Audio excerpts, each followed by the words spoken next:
ใส่ชีวิตที่เรียบง่ายสไตล์วิถีชีวิตแบบคนลาวติดพันกับธรรมศาสตร์ตอนนี้เจ้าอยู่กับฮัดพาเบิง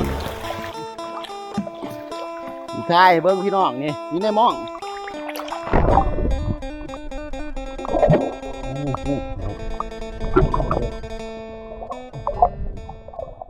สบายดีทุกคนมื้อนี้คอยกะยังอยู่กันกับเขื่อนเสกมานและจะพาทุกคนไปเบิงการเสาะอยู่หากิน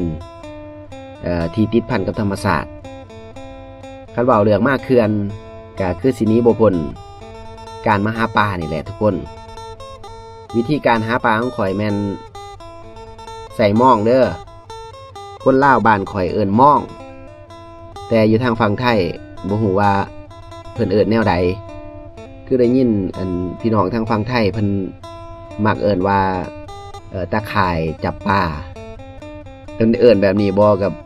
บ่ฮู้เนาะพี่น้องทางฝั่งไทยก็สวยๆคอมเมนต์มาบอกกันในเด้อทุกคนเนาะว่าเอิ้นคือกันบ่เปลี่ยนชื่อเลยไปแล้วมันลงแล้วเด้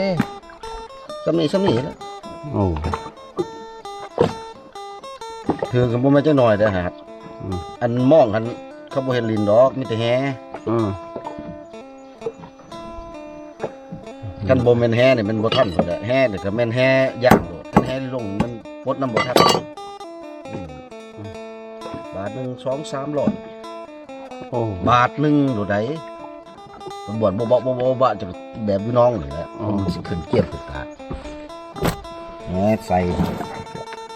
โอ้มันม่วนการมาหากินแบบนี้จะได้หลายได้น้อยก็บ่ฮู้คือกันเนาะบางมื้อโศกก็ได้หลาย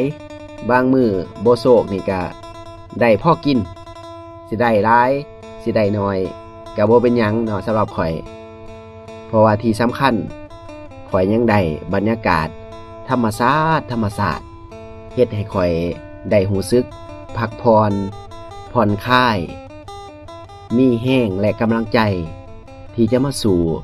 ของการใช้ชีวิตบ่ฮู้ว่ามีคนมักธรรมศาสตร์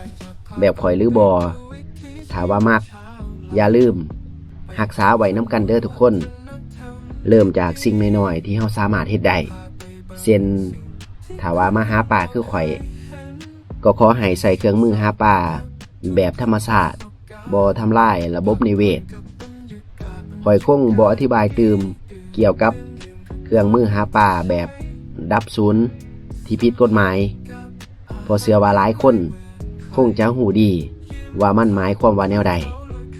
สุดท้ายถ้าผู้ใดมักคลิปข่อยอย่าลืม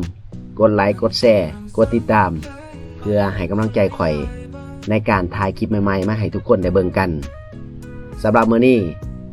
อำลาข้าจากกันไปก่อนเอาไว้พอกันคลิปใหม่เด้อทุกคนบ๊ายบาย